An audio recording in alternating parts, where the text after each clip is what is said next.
to get a lot of diversity in the different types of species in your gut, because each little microbe has its own job. And we know that when people have more gut diversity, they're generally healthier. Oh, and the microbiome's job is really to digest and metabolize and absorb nutrients that are beneficial. So I'm not sure who Ross Pelton is, but I have to agree with him because I think that the most common nutritional deficiency in America, and now increasingly throughout the world, is a malnourished microbiome. And that is a lot of what we're going to talk about tonight. Okay. Gut dysbiosis. So gut dysbiosis is really just a fancy way of saying gut imbalance. And when we talk about imbalance in the gut, it's talking about that we have more pro-inflammatory bacteria than we have beneficial bacteria. And the symptoms of that can really range from person to person. Some people may have typical symptoms like a lot of bloating or irregularity, but some people may have other things like chronic headaches or fatigue and also joint pain, things that you wouldn't necessarily associate with gut health. And the causes for gut dysbiosis are pretty wide-ranging because our gut is pretty sensitive, but certainly medications, antibiotics, stress, diet, and lifestyle makes a big difference. And as I mentioned in the first slide, one of the reasons I wanted to talk about the gut is because it has this outsized impact. And one of the reasons that is because it contains about 70% of our immune cells. So it's a really huge part of our immune system. And it leads a gateway to the rest of our body and the rest of our systems. So when we start with inflammation in the gut, it can really travel to all different parts. You know, a lot of times it's not necessarily things you would notice. Low-level inflammation can be something like maybe blood sugar starts to go a little higher, or you start to notice a slight increase in blood pressure, or maybe you start to notice some waking in the belly area. Those are all signs of low-level inflammation. When it persists over time, that's when we start to see more of a disease process happening. So chronic inflammation can impact the cardiovascular system with high blood pressure, and also atherosclerosis, which is like hardening of the arteries. It can affect our joints and tissues, and create systemic autoimmune conditions like rheumatoid arthritis. Of course, it's going to affect our digestion and maybe increase the risk of something like Crohn's, which is an inflammatory bowel disease. And also, because it has this immune function, the other thing that our gut is responsible for is about 70% of our neurotransmitters, which is serotonin, right? A lot of serotonin is, or all of serotonin is actually made in the gut, and that is a key factor for mental health. Okay, so we're gonna open up your gut and look inside, and I want you to imagine this is the gut wall. And the gut wall is kind of like a fence. Now, the fence on the right side is pretty new and nice and shiny, right? Looks pretty healthy. Has nice pink healthy tissue here. All the joint junctures are connected and intact. Whereas over here, we have what chronic inflammation looks like in the gut. And this is very red, inflamed tissue. We see separations here in our fence that we want to have closed. And this is where it's a problem because bacteria or viruses, and even food particles can start to slip through these cracks and end up in our bloodstream. And when that happens, the body sees all this as intruders and will mount an inflammatory response. And that's what leads to the chronic inflammation in our system. So one of the big factors that I mentioned is stress. And the reason why stress has such a huger impact impact on our gut is that the gut-brain connection, right? So when we're under chronic, unrelenting stress, the body will start to divert nutrients and energy away from the gut to our brain and our muscles, and that's a survival response. Digestion is considered not essential. So then when that happens, there's a higher risk of spasms to start to develop in the GI tract, and that can lead to more diarrhea, constipation, and pain. And then the other thing that happens with chronic stress is it lowers our total gut composition. And we know that from the beginning, the first slide, we want a lot of variety in our gut composition. So chronic stress will reduce that. And when we have lower compositions of our microbes, that's highly correlated with more depression and anxiety. So a lot of mood impacts here. Okay, I had to put this in because I think these phrases are just so perfect, right? It's like, did you ever think about when you use these type of phrases? It's like, trust your gut, or if you see something really compelling, it's like gut-wrenching. And I think these terms are so appropriate because it really does signify the link between the gut and the brain. So the gut and the brain is connected by the vagus nerve, okay? And in this picture, it only shows it going one direction from the brain to the gut. But we now know that the gut will also talk to the brain, which is pretty amazing, right? The microbes talk to the brain. And within this connection between the gut and the brain is a constant bidirectional communication. And what's fascinating with that is that it allows us to take in a lot of information at one time and process it very rapidly. So this is where you're getting those gut decisions and making, kind of split decisions automatically through this process. Okay, so this is another photo of the vagus nerve. And you can see here that there's parts of it up here that are connecting to our major organs, but only 20% of the vagus nerve is up there. 80% of it is down here, really enmeshed in our gut. So I thought that picture really does kind of show it in a much more accurate way.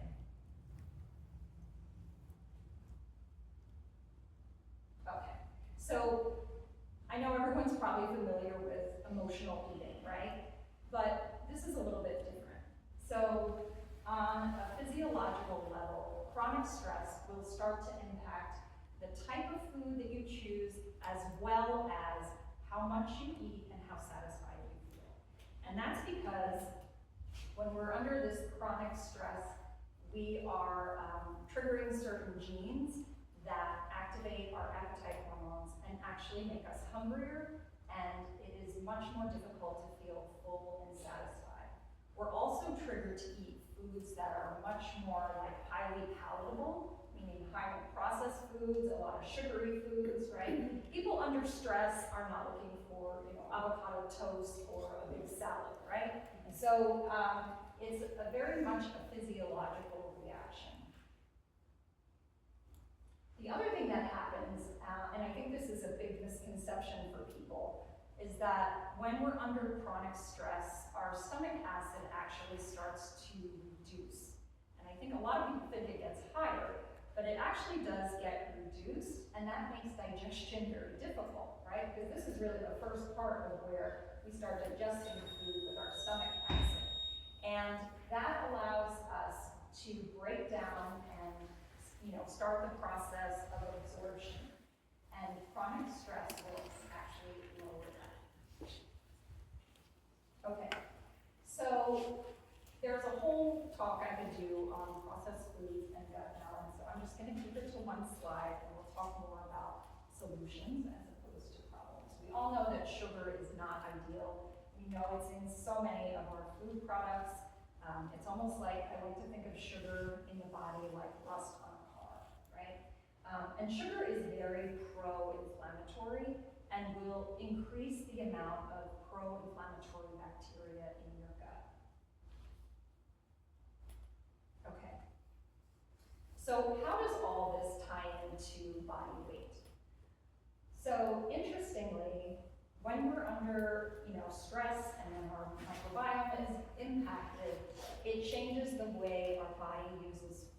right? So it's not just calories in equals calories out. Our actual fat metabolism begins to become altered. And we are more likely to store body fat than we are to use it as a fuel. The next thing that can happen is our metabolism starts to slow down, insulin levels increase, and when insulin starts to increase, or every time insulin is released, we are able to burn fat. And then lastly, as if this isn't enough, the bacteria even start working against us in that they will break more food down so we start absorbing more calories. And all of that can contribute to higher weight gain. So the good news is that we have several bacteria, these are only two that I'm talking about today, but there's a lot more of them, that are beneficial for weight loss and weight maintenance. And the first one is called Prevotella. And I call this one the greedy bacteria because the Prevotella will actually start to absorb calories, so we don't, right? It kind of acts like a sponge in a good way.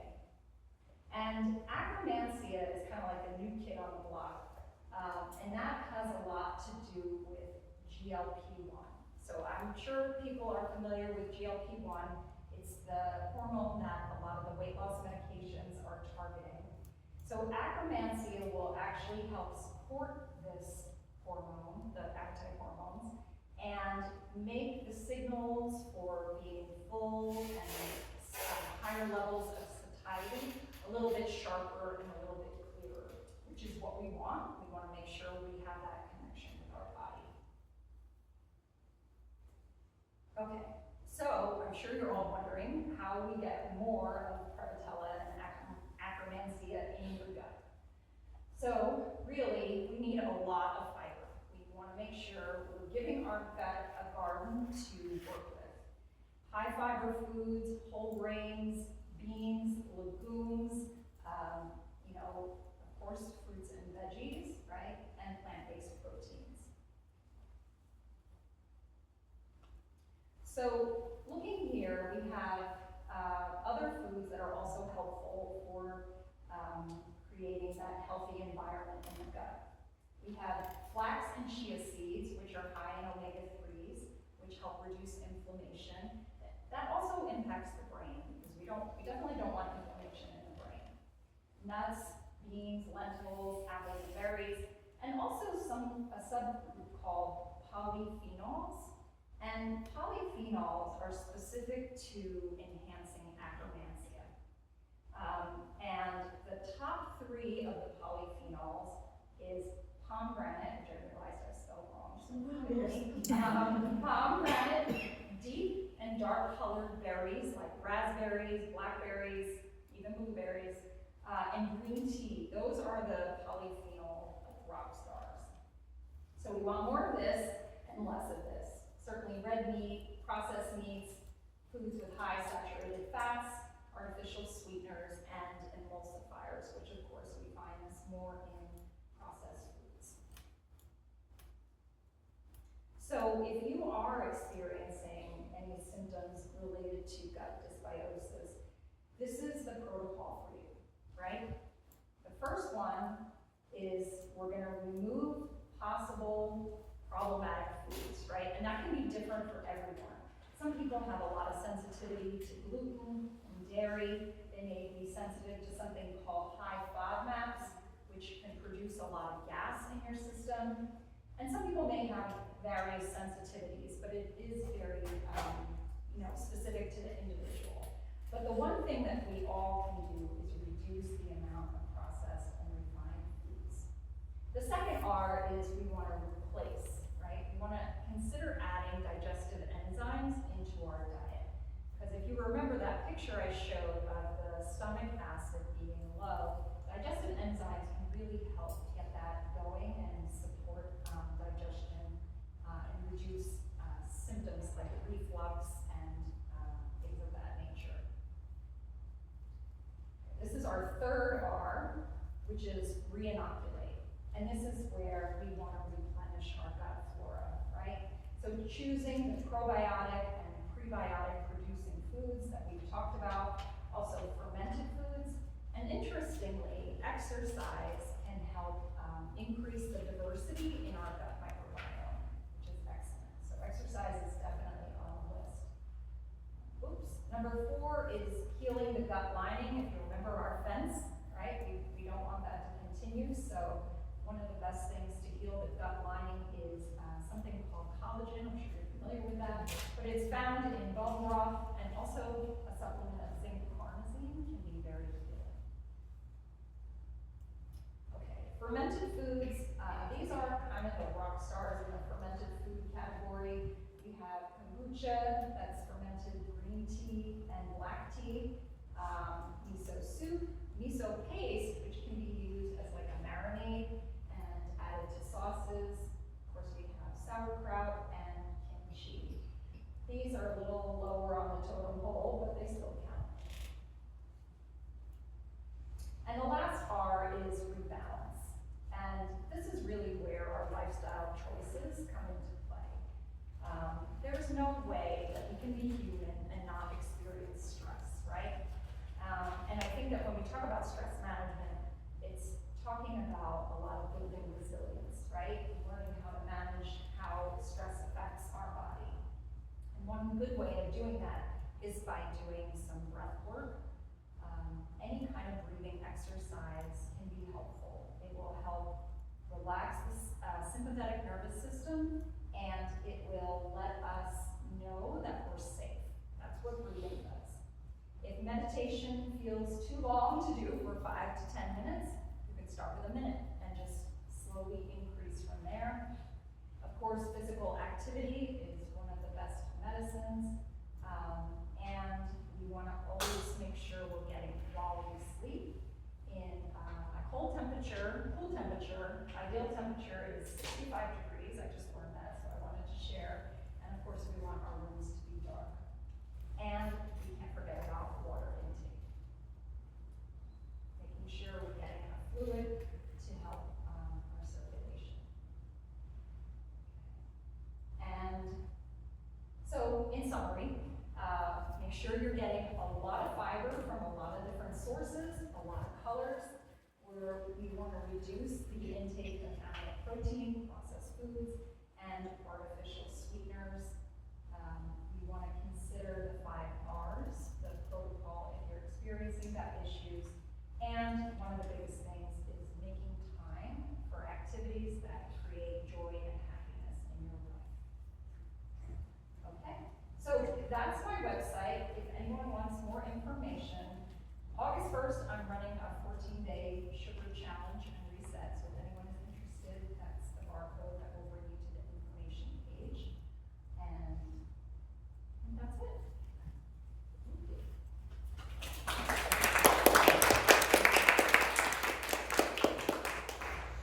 We're doing questions after, or? You should. If anyone has questions, Okay, I have a question. What do you think about C, the symbiotic supplement that's all over Instagram? Yeah, it's a green capsule and it has thousands of. I mean, there's so many, and it's hard to know.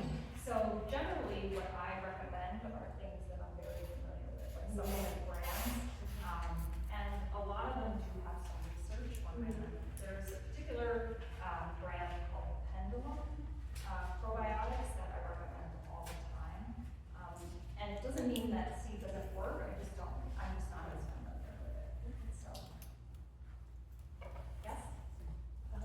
Is there a way to see if you have a leaky gut or something wrong within your system through an MRI or a CAT scan?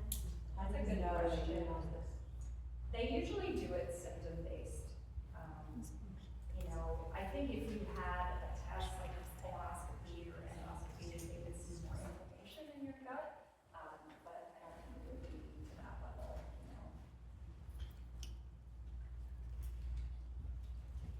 You mentioned that gut issues are more seen in females than males. Is that hormone related or are you more I sure? think everything happens to women. Women are more prone for autoimmune diseases, anxiety suppression.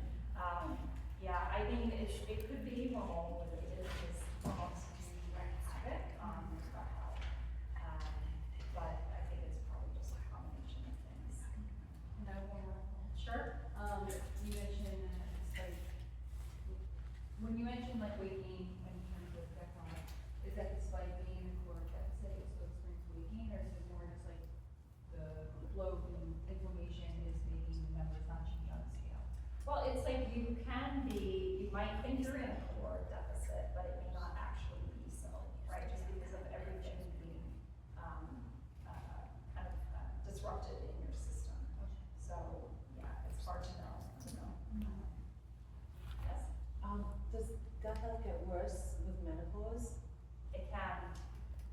Because as we get older, as women get older, we start to lose that acromantia, the one that helps support the appetite hormones. So they've done studies where they see that women like in their mid to late 40s start to see levels decline, which is why it's such an important nutrient to bring back. And how do you get acromancy again?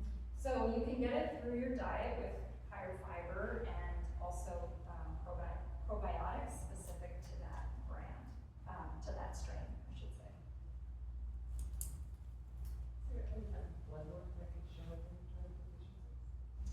In like nutritional deficiencies? There are blood tests. Your typical primary care doctor isn't going to do like a micronutrient test. That's something more specific, functional medicine. I do it to see where people are deficient in different nutrients. And sometimes I'll work with someone that has a lot of gut issues and do that testing to see kind of what's been completely depleted. So it's really interesting. Yes? How do you know what are the right probiotics to buy? There's a million out there. How do you make a decision? Do you refrigerate it, not refrigerated? I like refrigerated. I think they've come a long way in that they don't necessarily need to be. I think if they're in those like little packs that have like the pop out thing, those are good too. And I think a lot of it sometimes is trial and error because it's hard to know what bacteria is going to work right for you. But like I said, I try and tailor my recommendations specifically to people based on the probiotics that I'm more familiar with. This would be a little topic, but how does gut health relate to fatty liver, et cetera? So that's a good question. I mean, it is related to inflammation, and fatty liver is ultimately inflamed, right? So, and it's often caused by a lot of, dietary things that aren't so great. So, the way we use it, metabolize it, and then I think it just exacerbates that inflammation. So it can show up in the liver in some people. Would that be considered cirrhosis or something? No, that's different. Okay. Any more questions? Can we ask them afterwards? We want to take a 5-minute break or so, and then we're going to resume with. Thank you.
this isn't right. So he gets there. There are some aspects that She goes up to her and asks her, like, the president. I know, I tried to say her, she knew, right? She just wants to know. She's got like white heels. So she wants to know. Hi, you know, so they discharge her and everything. She goes home. And then